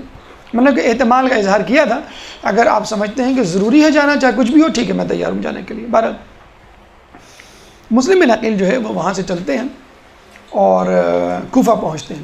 اچھا یہاں پہ ایک بات ذہن میں رکھیے، جو ہمیں جیسے ہم نے کہا کہ تاریخ پڑھتے ہوئے صرف تاریخ نہیں پڑھنی ہے، کتاب خواہ نہیں بننا بلکہ صاحب کتاب بننا ہے. تو پہلی بات تو یہ کہ امام کے فیصلے کے سامنے فوراً سر تسلیم خم کر دینا چاہیے، چو چرا نہیں کرنی چاہیے. اگر اشکال ذہن میں آ رہا ہے تو اس کا اظہار کر دینا چاہیے، اور اس کے باوجود امام کہیں کہ تمہیں جانا ہے، تمہیں یہ کام کرنا ہے تو کرنا چاہیے. آپ یہ ذرا غور کیجئے کہ امام نے فقط ایک شخص کو منتخب کیا. اصولاً تو یہ ہونا چاہیے تھا ایک سے زیادہ افراد کو منتخب کر دے. احتمال تو تھا دشمنوں کا، ابن زیاد کا، نعمان بن بشیر کا، دشمنان اہل بیت کا. نہیں، تمہیں اکیلے جانا ہے. اور مسلم بن عقیل نے بھی نہیں پوچھا کہ میں اکیلے کیوں جاؤں، کم از کم 2-4 افراد تو ہوں میرے ساتھ مشورے کے لیے اور گفت و شنید کے لیے یا کسی منصوبہ بندی کے لیے. امام نے کہا تمہیں اکیلے جانا ہے. اب مسلم بن عقیل جو ہے وہ چلتے ہیں، اور کوفہ جب پہنچتے ہیں تو مختار کے گھر قیام کرتے ہیں. ہماری گفتگو کا 5واں مرحلہ مختار کے گھر قیام. اچھا یہاں پہ ایک بات اور ذہن میں رکھ لیجئے، ایک پیغام مسلم بن عقیل کی طرف سے کہ جانے سے پہلے گھر والوں کو الوداع کہنا ضروری ہے. یہ ایک طریقہ ہے ائمہ کا، انبیاء کا، عقلاء کا، کہ جانے سے پہلے گھر والوں کو آپ ضرور الوداع کہیں، نمبر 1. نمبر 2، اگر اپنے بزرگان دین یا اپنے آباء و اجداد کی قبر کی زیارت کر سکتے ہیں تو وہ بھی ضرور کریں. مکے میں تھے، مکے سے چلے جاتے آپ کوفے، نہیں دوبارہ مدینے آئے، وہاں پہ رسول اللہ کی قبر کی زیارت کی، نماز پڑھی، اپنے گھر والوں کو الوداع کہا، پھر گئے. تو یہ بھی ایک طریقہ ہے جو سفر پہ جانے سے پہلے، جو اکثر لوگ کرتے بھی ہیں، حج عمرہ زیارت یا کہیں جانے سے پہلے تمام گھر والوں رشتہ داروں سے مل کے جاتے ہیں، اجازت لے کے یا ان کو اطلاع دے کے. اب جو ہے مختار کے گھر عقیل، مسلم بن عقیل پہنچتے ہیں. اچھا اصولاً مسلم بن عقیل کو ٹھہرنا چاہیے کہاں؟ سلیمان بن سرد کے گھر، جس نے سب سے پہلے ایک اجلاس بلایا، میٹنگ بلائی. مسلم بن عقیل نے مختار کے گھر قیام کیا کیونکہ سلیمان بن سرد اس وقت وہاں موجود نہیں تھے. چنانچہ آپ جو ہے مختار کے گھر، مختار ایک بہت بڑے زمیندار کے بیٹے تھے اور ان کی ایک کافی حیثیت تھی، حلقہ احباب تھا، صاحب ثروت تھے. لیکن بہرحال سلمان بن سرد جیسے یا عروہ، ہانی بن عروہ جیسے نہیں تھے، وہ قبیلوں کے سردار تھے یہ، لیکن بہرحال اپنی بہادری شجاعت میں یگانہ تھے. چنانچہ مسلم بن عقیل نے کہا کہ چلو میں کم از کم مختار کے گھر قیام کر لوں. اچھا یہ جیسے ہی مختار کے گھر قیام کرنے کے لیے آئے تو دھڑا دھڑ لوگ آنے لگے ملاقات کے لیے، حوال پرسی کے لیے، مزاج پرسی کے لیے، اور دھڑا دھڑ بیعت کرنے لگے. چند دنوں میں آپ کو معلوم ہے کتنے لوگوں نے بیعت کی؟ 18,000 لوگوں نے. وہی 18,000 خطوط اور وہی 18,000 کی فگر تاریخ کی کتابوں میں درج ہے. 18,000 لوگوں نے چند دنوں میں بیعت کر لی. ایسے میں مسلم بن عقیل کو کیا کرنا چاہیے؟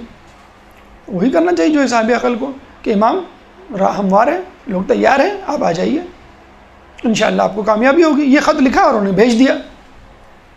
ادھر انہوں نے یہ خط بھیجا، ادھر جو ہے وہ پورے کوفے میں ایک ہلچل مچ گئی، کچھ ہونے والا ہے، کچھ ہونے والا ہے، امام آنے والے ہیں. جب ابن زیاد کے گورنر نعمان بن بشیر کو یہ خبر پہنچی تو وہ پریشان ہوا. اچھا نعمان بن بشیر ایک معتدل مزاج اور کچھ لوگ کہتے ہیں بزدل آدمی تھا. ممبر پہ آیا، اس نے ایک نرم گرم سی تقریر کی کہ لوگوں مجھے معلوم ہوا ہے کہ مسلم بن عقیل کوفے میں ہیں اور لوگ ان کی بیعت کر رہے ہیں، تو دیکھو میں تم لوگوں کو ڈراتا ہوں کسی فتنہ فساد جنگ و جدل سے، کوئی محاذ آرائی نہ کرو، اور میں بھی نہیں چاہتا کوئی قتل و غارت ہو کوفے میں. جہاں تک میرا تعلق ہے میں اس وقت تک جارحانہ قدم نہیں اٹھاؤں گا جب تک تم لوگوں کی طرف سے، یعنی مسلم بن عقیل کے حامیوں کی طرف سے کوئی جارحانہ قدم نہیں اٹھایا جاتا. یہ کہہ کر وہ ممبر سے اتر آیا.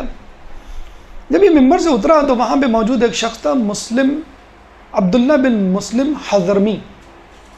عبداللہ بن مسلم حضرمی، ہا ضاد را میم. یہ اس نے فوراً نعمان بن بشیر کو پکڑ لیا اور کہا کہ تم نے یہ کیا بزدلانہ تقریر کی ہے؟ تمہیں تو چاہیے تک تمہیں ایک تنبیہ کرنی چاہیے، وارننگ دینی چاہیے، جارحانہ اقدام کرنا چاہیے کہ دشمن ہمارے گھر کے اندر موجود ہیں اور تم خاموش بیٹھے ہوئے ہو، یہ کمزوری ہے. تو نعمان بن بشیر نے کہا کہ اطاعت الہی میں کمزوری معصیت الہی میں زور سے زیادہ بہتر ہے.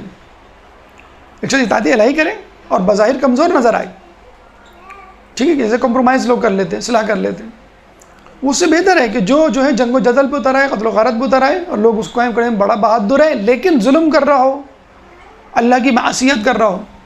لیکن عبداللہ بن مسلم حضرمی نے اس کو اپروو نہیں کیا اور کہا کہ میں تمہاری شکایت کروں گا. اس نے ابن زیاد کو خط لکھا، یزید کو خط لکھا ڈائریکٹ، اور کہا یہ چاہتا کہ وہ اصلاً یزید کا جاسوس تھا جس کو اس نے بھیجا کہ تم جا کے کوفے کے حالات معلوم کرو. یزید کو یہ خط ملا تو وہ سوچ میں پڑ گیا. یزید نے اپنے ایک وزیر سر جان منصور رومی سے پوچھا، سر جان بن منصور رومی سے پوچھا کہ مجھے کیا کرنا چاہیے. اچھا اس زمانے میں جو کاتب خزانہ ہوتے تھے، اکاؤنٹنگ یا کامرس کا جو شعبہ تھا وہ رومیوں عیسائیوں کے ہاتھوں میں تھا، کہ اس زمانے میں رومن لینگویج استعمال ہوتی تھی.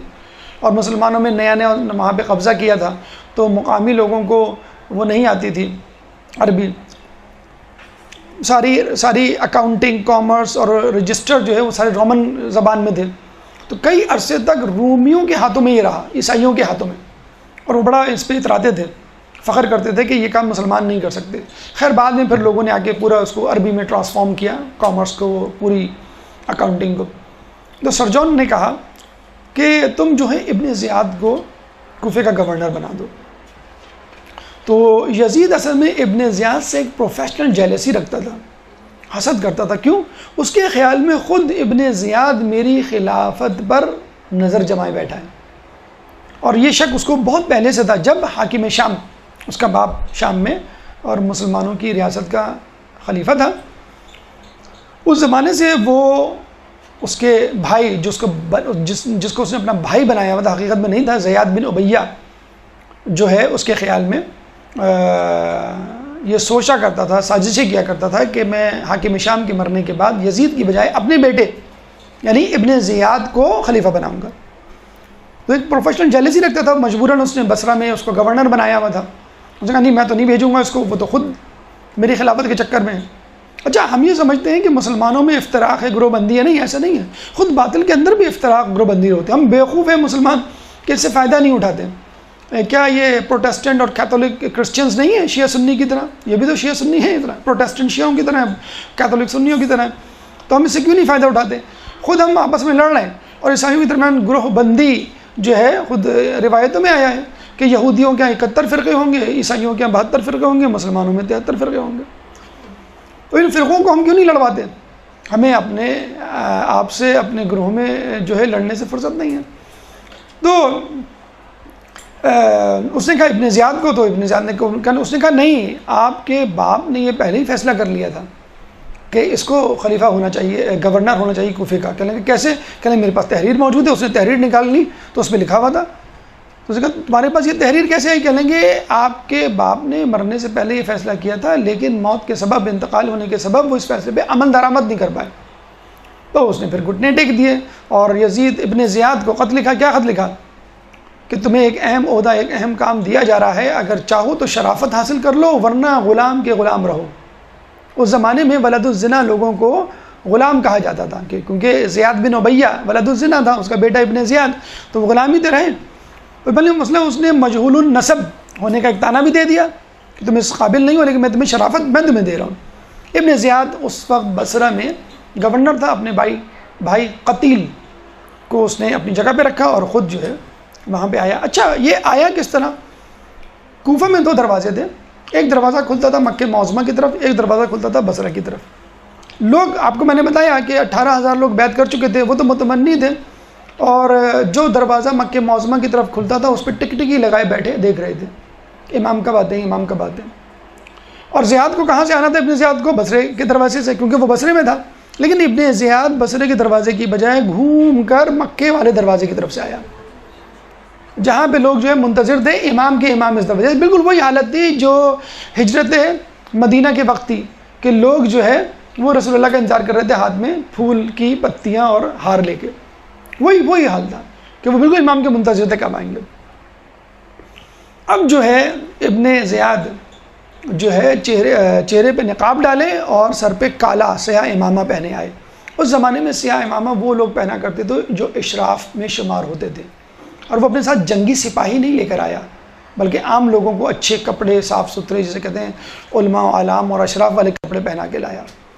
لوگ سمجھے یہ کسی بھی بہت بڑے قبیلے کا وہ مطلب کوئی بہترین شخصیت ہے، اور لوگوں کا ذہن فوراً امام کی طرف گیا۔ اچھا سیاہ امامہ بھی تھا، اور جو وہ تھی ترتیب گھڑ سواروں کی، وہ بھی ایسی تھی کہ کوئی بہت بڑا شخصیت، کوئی بڑی شخصیت، مرتبے والی جنگجو نہیں، کوئی مرتبے والی شخصیت آ رہی ہے، تو کوئی قبیلے کا سردار ہے یا کوئی بہت بڑا رہنما۔ تو لوگ دیوانہ وار نعرہ لگاتے ہوئے، مرحبا یا ابا عبداللہ کہتے ہوئے وہ دوڑے، اور وہ اپنا گھوڑا دوڑاتے ہوئے لوگوں کے ساتھ آیا۔ لوگ دیوانہ وار گھوڑے کی دم پکڑ کے کہتے ہیں کہ جھوم رہے تھے، لٹک رہے تھے، جیسے بسوں میں ہمارے یہاں جو W11 ہیں بس کے ڈنڈے پہ لٹک رہے ہوتے۔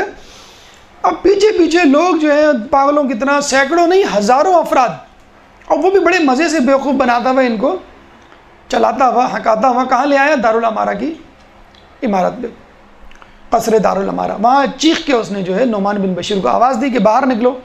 جب نعمان بن بشیر تیز آدمی تھا، وہ فوراً پہچان کے یہ آواز جو ہے امام کی تو نہیں ہے، جو لوگ امام کہہ رہے ہیں مرحبا یا ابا عبداللہ. تو اس نے نقاب اتارنے سے پہلے ہی کہہ دیا لوگوں کو، ارے یہ ابن زیاد ہے، تم کیا ان کو امام سمجھ بیٹھے ہو؟ جب لوگوں نے دیکھا، یعنی اس نے اپنی نقاب اتاری. پہلے بھی لوگ جو ہے ایسا کیا کرتے تھے، آج کی بات نہیں کر رہے ہم کہ برقع پہن کے کہیں سے فرار ہونا، تو پہلے بھی جو ہے وہ نقاب پہن کے لوگ آیا کرتے تھے. تو یہ بہت جو ہے پرانا طریقہ ہے. تو لوگوں نے جب یہ دیکھا تو لوگوں کے ہوش آواز اڑ گئے. کہتے ہیں ہزاروں افراد میں جب لوگ سر پہ پیر رکھ کے بھاگے تو فقط 30 افراد رہ گئے. 30 افراد. وہ دارالامارہ کی عمارت کے اندر گیا، نعمان بن بشیر کو کہا کہ نکلو تمہارا وقت پورا ہو گیا، اور خود اس نے جو ہے وہاں جاتے ہی اس نے یہ منادی کروا دی کہ اگر مجھے پتہ چل گیا کہ عقیل کس کے گھر میں ہے تو میں اس کے گھر والوں کو، اس کے محلے والوں کو، سرپرست محلہ کو اور اس کے رشتہ داروں کو کسی کو نہیں چھوڑوں گا، سب کو قتل کروا دوں گا. اتنا سخت. اور اس نے ناکہ بندی بھی کر دی.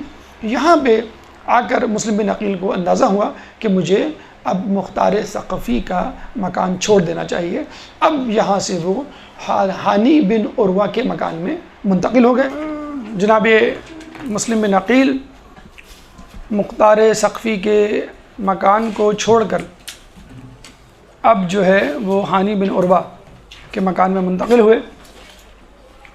ہماری گفتگو کا چھٹا مرحلہ، ہانی بن عروہ قبیلہ مراد اور مزحج کے سربراہ تھے، اور اتنے طاقتور اور اتنے حلقہ احباب رکھنے والے کہ جب وہ چلتے تھے تو راستے میں 12,000 آہن پوش یعنی فولادی زرہ پہنے ہوئے محافظ ان کے ساتھ ساتھ چلتے تھے.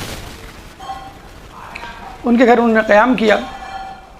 اچھا اس زمانے میں یہ اصول ہوا کرتا تھا کہ خلیفہ یا گورنر قبائل کے سرداروں کو اپنے اعتماد میں رکھتے تھے اور انہی سے فیصلے کروایا کرتے تھے، انہی کی حمایت میں جو ہے وہ آگے بڑھا کرتے تھے. کیونکہ اگر ایک قبیلے کی حمایت مل جائے، یعنی ایک شخص کی، سردار کی، تو پورے قبیلے کی آپ کو حمایت مل گئی. تو مثلا ہم نے یہ دیکھا ہانی بن عروہ کی حمایت مل گئی تو 12,000 محافظ تو فقط ان کے آہن پوش تھے، جو محافظ تھے 12,000 جو ان کے ساتھ چلا کرتے تھے. پھر قبیلہ کتنا بڑا ہوگا. تو سب سے سلیکٹ ہوا کرتی تھی اس زمانے میں گورنروں کی. تو یہ جو ہے آہن پوش ان کے ساتھ ہوا کرتے تھے. ہانی بن عروہ کے گھر قیام کیا. ہانی بن عروہ عموماً گورنر کے گھر آنا جانا رکھتے تھے، لیکن جب سے ابن زیاد آیا انہوں نے آنا جانا چھوڑ دیا. اور جب ابن زیاد نے پوچھوایا تو انہوں نے بہانی کا، بیماری کا عذر تراش دیا اور گھر بیٹھے رہے. اور جب گھر بیٹھے تو ابن زیاد کو شک ہوا اور اس نے جو ہے اپنے جاسوس غلام کو بھیجا، معقل نام تھا اس کا، میم عین قاف لام، معقل کو کہ جاؤ دیکھو کہ صورتحال کیا ہے. اب معقل نامی جاسوس کوفے میں گھومتا رہا، مسجدوں میں تلاش کرتا رہا عقیل، مسلم بن عقیل کے لوگوں کو. تو اس نے دیکھا کہ ایک شخص مسجد میں کافی دیر تک بیٹھا رہتا ہے، نمازیں پڑھتا رہتا ہے، اور وہ سمجھ گیا ہو نہ ہو کہ یہ شیعان علی میں سے ہوگا.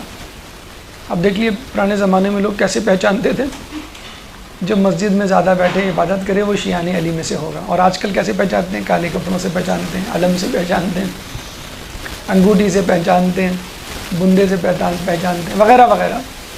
تو نعروں سے پہچانتے ہیں. اصل جو ہے نماز. مالک اشتر کے بارے میں جو واقعہ ہمیں ملتا ہے کہ ایک شخص نے ان کو پتھر کا ڈھیلا مارا، پھر ڈھونڈتا رہا ان کو، تو لوگوں نے کہا مسجد میں جا کے دیکھو وہیں ہوں گے، اور مسجد میں ملے وہ. تو شیعان علی کی یہ پہچان ہوا کرتی تھی کہ مسجد میں زیادہ سے زیادہ قیام کرتے اور طویل رکوع و سجود اور نماز میں مصروف رہتے. تو معقل جو بھیس بدل کے آیا تھا اور اپنے آپ کو لوگوں میں شامی ظاہر کیا کرتا تھا، اس نے مسلم بن اوسجہ کو دیکھا تو کہا کہ ہو نہ ہو مجھے آپ مذہب اہل بیت سے تعلق رکھنے والے فرد لگتے ہیں. میں نے سنا ہے کہ یہاں پہ مسلم بن عقیل آئے ہوئے ہیں. اور میں بھی مسلم بن عقیل اور امام حسین کا ماننے والا ہوں. میں چاہتا ہوں کہ ان کے ہاتھوں پر بیعت کروں. آپ کسی طرح میری ان تک رسائی کروا دیں. اور یہ 3000 درہم لایا ہوں، میں چاہتا ہوں کہ وہ اپنی مہم میں صرف کریں جو انہوں نے شروع کی ہے خلیفہ وقت کے خلاف.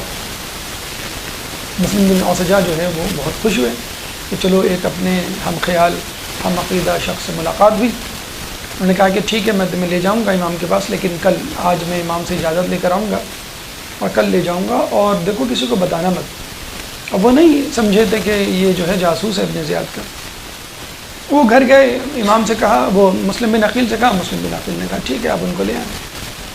وہ لے کر آئے اور معقل جو ہے وہ ان سے ملا اور بہت ہی جسے کہتے ہیں کہ اپنی عقیدت کا اظہار کیا اور کہا کہ یہ 3000 درہم ہے جو میں آپ کو دینا چاہتا ہوں اور آپ کے ہاتھ پہ بیعت کرنا چاہتا ہوں اور امام کا خیر خواہ ہوں اور ان کے لیے لڑنا اور مرنا چاہتا ہوں. اب وہ روزانہ آ جایا کرتا سب سے پہلے مسلم بن عقیل کے پاس حانی بن عروہ کے مکان میں، اور وہاں پہ لوگوں کا تانتا بندھا ہوا تھا. لوگ آتے جاتے اور بیعت کرتے رہتے اور وہ لوگوں کو پہچانتا رہتا. یوں سمجھ لیں وہ اٹینڈنس رجسٹر لے کے بیٹھا ہوا تھا، ہر ایک کی اٹینڈنس لگاتا رہتا. تو معقل جو ہے وہ سبوں کو پہچانتا رہا، شکلوں کو دیکھتا رہا، لوگوں کو نوٹ کرتا رہا کون آ رہا ہے کون جا رہا ہے. اس زمانے میں مسلم بن اوسجہ کی جو ہے وہ ذمہ داری تھی کہ وہ لوگوں کو بلائیں، لے کر آئیں، بیعت کروائیں، اور ابو ثمامہ ساعدی کی ذمہ داری تھی کہ وہ اسلحہ وغیرہ سرمایہ وغیرہ فراہم کرے. تو اس نے تمام لوگوں کو نوٹ کر لیا، کون لوگ ان کے پاس آ رہے ہیں، کون اونچے عہدے پر ہیں، کس کا کیا کام ہے، کس کے ذمے کیا چیز لگائی گئی ہے. کچھ دنوں رہنے کے بعد وہ دوبارہ چلا گیا. کہاں؟ ابن زیاد کے پاس. اب ابن زیاد نے حانی بن عروہ کو سختی سے بلایا اور کہا کہ ہر صورت میں میرے پاس حاضری دو، میرے پاس آؤ. حانی بن عروہ ان کو وہم و گمان میں بھی نہیں تھا، کیونکہ انہوں نے بہت زیادہ رازداری سے کام لیا تھا. حتیٰ کہ جو 12,000 ان کے آہن پوش باڈی گارڈز تھے، محافظ، ان کو بھی نہیں بتلایا تھا کہ میرے گھر میں کون بیٹھا ہوا ہے. تو وہ بالکل بے فکر تھے. بہت یقین کی کیفیت میں ابن زیاد کے پاس گئے کہ اس کو معلوم ہی نہیں ہوگا کہ میرے گھر میں مسلم بن عقیل بیٹھے ہیں. تو اتفاق دیکھیے اس نے حانی بن عروہ نے اس دن ان 12,000 محافظین کو اپنے ساتھ لے جانا مناسب نہ سمجھا کہ میں اکیلے چلا جاتا ہوں، کوئی ایسی ڈر کی بات نہیں. جب وہاں گیا تو اس کے تہوری بدلے ہوئے تھے. اس نے عربی میں ایک شعر پڑھا جس کا ترجمہ تھا کہ آج شکار خود جو ہے چل کر شکاری کے پاس آ گیا. وہ پریشان کریں گے تم نے یہ شعر کیوں پڑھا؟ کیا اس لیے پڑھا کہ تم جو ہو مجھے شکار کرنے کے چکر میں ہو اور آج میں تمہیں شکار کروں گا. تم نے مسلم بن عقیل کو پناہ دی بھی ہے اور میرے خلاف بیعت لے رہے ہو لوگوں سے. وہ پریشان ہوا کہ اس کو کیسے پتہ، لیکن وہ انکار کرتے رہے. پھر ابن زیاد نے اپنے جاسوس غلام معقل جو کہ حانی بن عروہ کے گھر میں بیٹھا رہا کرتا تھا کافی عرصے، بلایا. جب معقل کو دیکھا تو حانی بن عروہ سمجھ گئے کہ اب بھانڈا پھوٹ چکا ہے. تو حانی بن عروہ نے کہا کہ ٹھیک ہے اگر تمہیں پتہ چلی گیا ہے تو اصل بات سن لو کہ مسلم بن عقیل میرے گھر خود آئے تھے اور کسی مہمان کو اس طرح واپس کرنا مناسب نہیں، اور وہ میرے مہمان ہیں. ٹھیک ہے تم مجھے اجازت دو، میں گھر جاتا ہوں اور ان کو اپنے گھر سے رخصت کر دیتا ہوں. پھر اس کے بعد جب چاہیں جہاں چاہیں وہ جائیں، جہاں چاہیں وہ جائیں اور تم ان پہ غلبہ پا لینا. تو ابن زیاد نے کہا نہیں میں اتنا بیوقوف نہیں ہوں، میں تمہیں نہیں جانے دوں گا جب تک تم مسلم بن عقیل کو میرے حوالے نہیں کرتے. چنانچہ حانی بن عروہ جو ہے وہ بھی اپنی بات پہ قائم رہے، کیونکہ عرب میں یہ ایک طریقہ ہے پرانا اسلام سے پہلے کا کہ مہمان وہ کبھی حوالے نہیں کرتے، اگر کوئی مجرم ہی کیوں نہ ہو، جب تک مہمان ان کے گھر کی حدود سے باہر نہیں چلا جاتا مہمان نہیں رہتا. چنانچہ انہوں نے بھی انکار کیا تو ذرا سخت لہجے پہ اتر آیا. اس نے کہا کہ میں تمہیں جو ہوں قتل کروا دوں گا. تو حانی بن عروہ نے بھی کہا کہ تم کیا سمجھتے ہو کہ میں ایسے بیٹھا رہوں گا؟ میرے پاس 12,000 اہن پوش ہیں جو تمہاری دارالامارہ کی اینٹ سے اینٹ بجا دیں گے.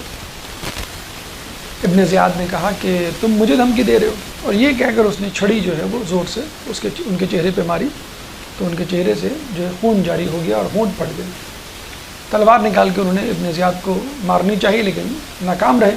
ابن زیاد نے کہا کہ فوراً ان کو قید میں لے جاؤ اور میرے حکم کا انتظار کو. بہرحال وہ قتل کا فیصلہ وہ کر چکا تھا اسی وقت. اب جب ان کے ایک برادر نسبتی تھے بنی زبیدہ کے سردار عمر بن حجاج، ان کو جب پتہ چلا کہ ہانی جو ہے وہ قید میں ہیں، بلکہ افواہ اڑ گئی تھی قتل کی کہ ہانی کو قتل کر دیا گیا ہے، تو یہ قبیلہ مراد اور مزہج کے اہم پوشوں کو، محافظوں کو، سپاہیوں کو لے کر دارالامارہ پہنچ گئے کہ ہمیں جو ہے وہ ہانی بن عروہ کے قتل کا بدلہ لینا ہے. تو ابن زیاد نے کہا اچھا ہوا میں نے ابھی قتل نہیں کیا ورنہ تو بڑا مسئلہ ہو جاتا. ابن زیاد باہر نکلا، اس نے کہا کہ میں نے ہانی کو قتل نہیں کیا، اپنا مہمان بنایا ہوا ہے، میری گفتگو جاری ہے اور ان کو کچھ نہیں ہوگا اور تم چاہو تو واپس چلے جاؤ. تو جب جو ہے وہ ان کا کہ ہمیں دکھاؤ، ہانی بن عروہ کو دکھایا گیا دارالامارہ کی چھت سے، بالکنی سے. تو پھر ان لوگوں کو جو ہے وہ تشفی ہوئی، تسلی ہوئی اور وہ چلے گئے. یہ ایک ایسی چال تھی کہ جو کامیاب ہوئی. اس وقت جو ہے بہت کچھ ہو سکتا تھا، ہانی بن عروہ جو ہے وہ رہائی پا سکتے تھے، لیکن انہوں نے کہا کہ ٹھیک ہے ان کے مہمان ہیں، یہ واپس کر دیں گے اور ہم چلے جاتے ہیں. اس کے بعد ہانی بن عروہ کو شہید کر دیا گیا. جب یہ خبر ہانی بن عروہ کے گھر پہنچی تو وہاں پہ جو واویلا مچ گیا اور ماتم قدا بن گیا ان کا گھر، عورتیں بین کرنے لگی. تو پھر مسلم بن عقیل کو یہ اندازہ ہوا کہ اب جو ہے ہانی بن عروہ کا گھر بھی رہنے کے قابل نہیں، اب مجھے یہاں سے چلنا چاہیے. یہاں سے مسلم بن عقیل اپنے اس سفر پہ روانہ ہوئے جو کہ شہادت کا سفر تھا، جس کی منزل جو ہے وہ شہادت تھی. ہماری گفتگو کا 7واں مرحلہ کوفیوں کی بے وفائی. ایک درود پڑھ دیں محمد والے محمد.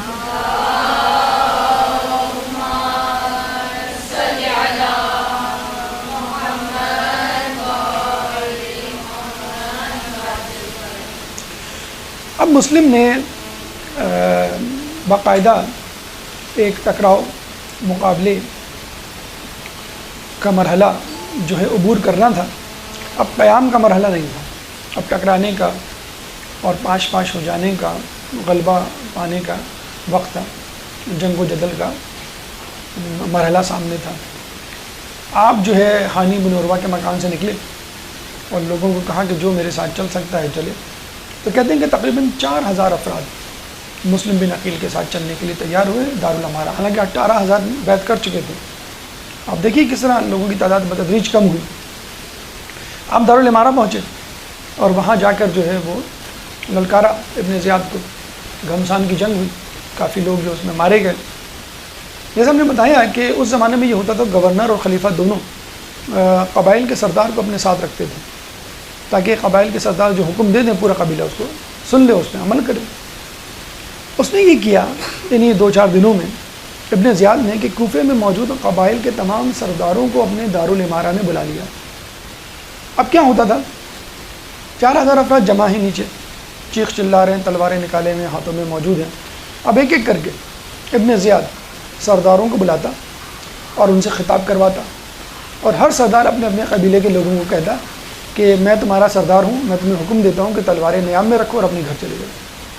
ہر سردار باری باری نکلتا اور اس کو واپس ان لوگوں کو واپس بھیج دیتا. اس طرح کم ہوتے ہوتے ہوتے اچھا یہ ایک صورتحال، اور دوسری بڑی عجیب صورتحال کہ ان لوگوں کی عورتیں اپنے گھروں سے آ گئیں.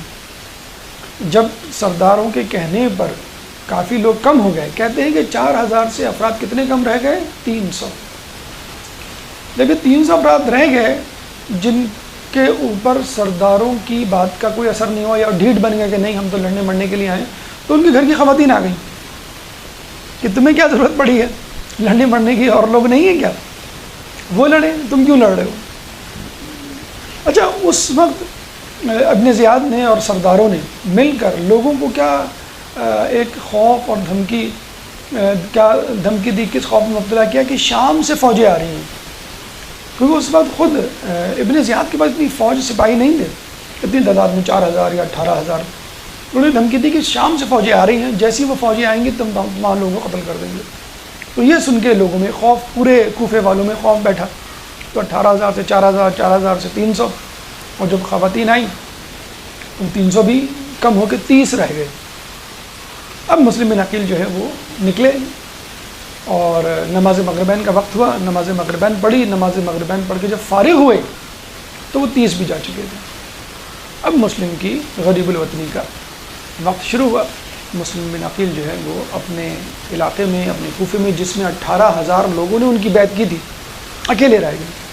اب مسلم بن عقیل جو ہے وہ گلیوں میں گھوم رہے ہیں اور غریب الوطن ہیں، کوئی پوچھ نہیں رہا، پیاس سے بے حال ہوتے ہیں، ایک جگہ سے گزرتے ہیں تو ایک عورت ضعیفہ طوعا نام کی باہر نکلتی ہے۔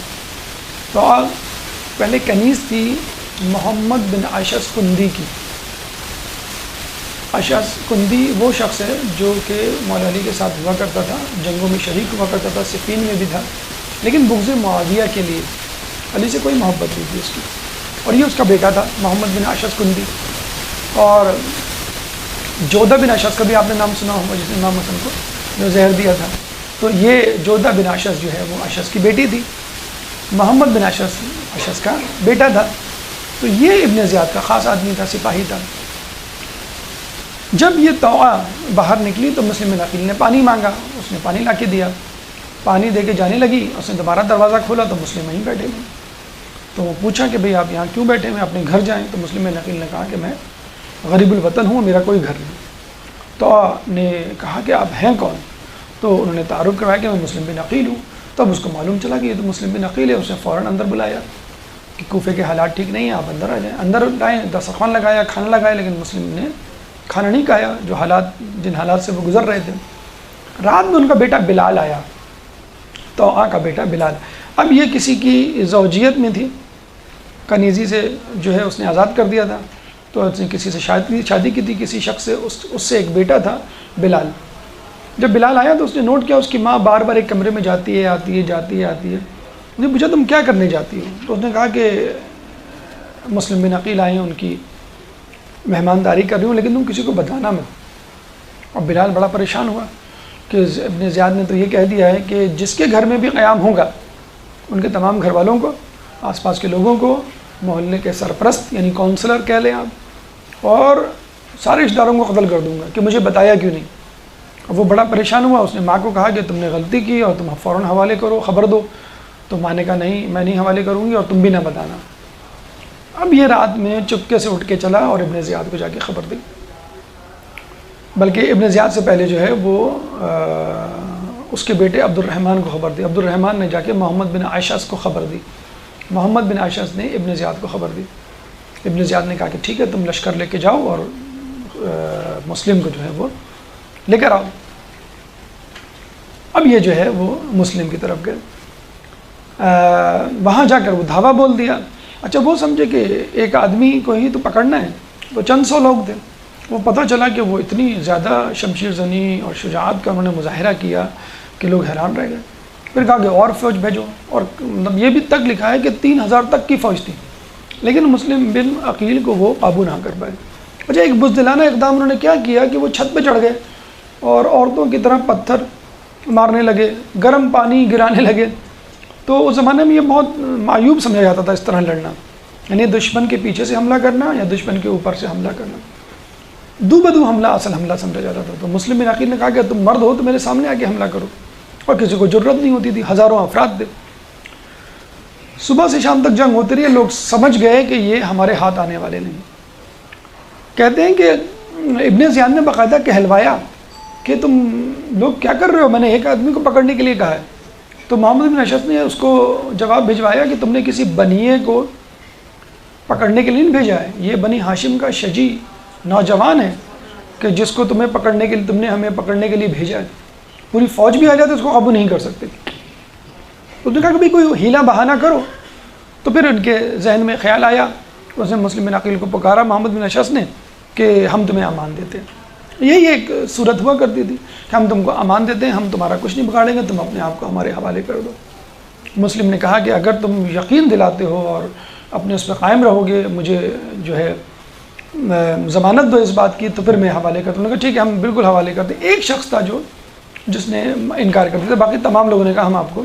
کہتے ہیں مسلم بن عقیل کو جیسے ہی سواری پہ بٹھایا گیا اسی وقت ان کی تلوار نکال دی گئی. تو مسلم بن عقیل نے انا للہ و انا الیہ راجعون پڑھا کہ تم نے پہلی بے وفائی ہے جو مجھ سے کی ہے. اور روتے ہوئے یہ کہا کہ میں چاہتا ہوں کہ تم امام کو خط لکھ دو کہ وہ نہ آئیں کیونکہ میں تو قتل ہو ہی رہا ہوں, امام بھی اس مرحلے سے نہ گزرے. انہوں نے کہا بھائی اس کا فیصلہ جو ہے وہ ابن زیاد کرے گا. پھر جو ہے مسلم بن عقیل کو ابن زیاد کے دربار میں لے جایا جاتا ہے. ابن زیاد جو ہے الزاموں کا ایک سلسلہ شروع کر دیتا ہے اور مسلم کہتے ہیں کہ ہم نے وہی کیا جو ہمیں کرنا چاہیے تھا, ہمیں کوفے والوں نے بلایا اور ہم ان کی اصلاح کے لیے یہ بیعت لے رہے تھے. مسلم نے کہا کہ بہرحال اب تم کو قتل ہونا ہوگا کیونکہ ہماری راہ میں حکومت کے راستے میں جو شخص بھی آئے گا وہ نہیں بچ سکتا. مسلم نے کہا کہ ٹھیک ہے میں تیار ہوں لیکن اس سے پہلے ایک وصیت کرنا چاہتا ہوں. عمر سعد وہاں موجود تھا اور وہ قبیلہ قریش سے تھا. تو مسلم بن عقیل نے کہا کہ میرا جاننے والا ہے, یہ میرے قبیلے کا ہے, میں اس سے وصیت کروں. عمر سعد نے بزدلی دکھائی اور یہ کہا کہ میں نہیں سننا چاہتا وصیت. تو ابن زیاد نے کہا کہ یہ تو ایک انسانیت کا تقاضا ہے, رشتہ داری کا تقاضا ہے کہ تم اس کی کم از کم وصیت تو سن لو, یہ مر رہا ہے. تو عمر سعد نے اس کو لے جا کے ایک جگہ پر ان کو لے جا کر ایک وصیت سنی تاکہ وہ ابن زیاد ان کو دیکھے اور پھر آگے وصیت بتلا بھی دی. حالانکہ وصیت ایک رازداری کی بات ہوتی ہے جو انہوں نے کرنی ہی اسی لیے تھی اپنے رشتہ دار سے کہ وہ لوگوں کو نہ بتائے. تو ابن زیاد اس بات پر بہت زیادہ اس کو سرزنش کرتا ہے کہ کبھی بھی خائن کو امانت دار نہیں, امانت کا محافظ نہیں بنانا چاہیے, لیکن کبھی کبھی خائن بھی بن جاتا ہے امانت دار, امانت کا محافظ. تو عمر سعد نے کہا کہ انہوں نے یہ مجھے وصیت کی ہے کہ 700 درہم کا مقروض ہوں, اس کو میری تلوار اور زرہ بیچ کے ادا کر دیا جائے. نمبر 2 میری لاش کی پامالی نہ کی جائے. نمبر 3 امام حسین کو خط لکھ دیا جائے کہ وہ نہ آئیں. تو اس نے کہا ابن زیاد نے کہ میں 700 درہم کا قرض تو ادا کر دوں گا, لیکن یہ جو تم نے کہا کہ لاش کی پامالی, تو یہ میں اس کی گواہی وہ ضمانت نہیں دیتا کیونکہ تم ہماری راہ میں رکاوٹ بنے ہو, ہماری حکومت کی راہ میں, اس کی حرمت کی میں ضمانت نہیں لیتا. اور جہاں تک امام حسین کا تعلق ہے, اگر وہ ہمارے راستے میں آئے ان کے ساتھ ہم یہی کریں گے جو تمہارے ساتھ کیا. اگر ہمارے راستے میں نہیں آئے, کوفے نہیں آئے, تو پھر ہمارا ان سے کوئی واسطہ نہیں. اور پھر جو مسلم بن عقیل کو دارالعمارہ کی چھت پہ جا کر سر قلم کر کے گرا دیا گیا اور ان کے سر کو یزید کے دربار میں لے جایا گیا. پھر یزید نے باقاعدہ اس کو کہا کہ شاباش, تم نے وہی کیا جو میں چاہتا تھا, اب امام حسین سے مقابلے کے لیے تیار ہو جاؤ. سَيَعْلَمُ الَّذِينَ ظَلَمُوا أَيَّ مُنْقَلِبٍ يَنْقَلِبُونَ إِنَّ لِلَّهِ وَإِنَّا إِلَيْهِ راجعون.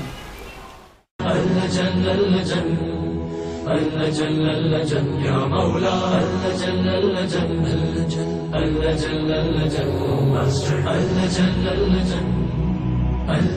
يا صاحب السماء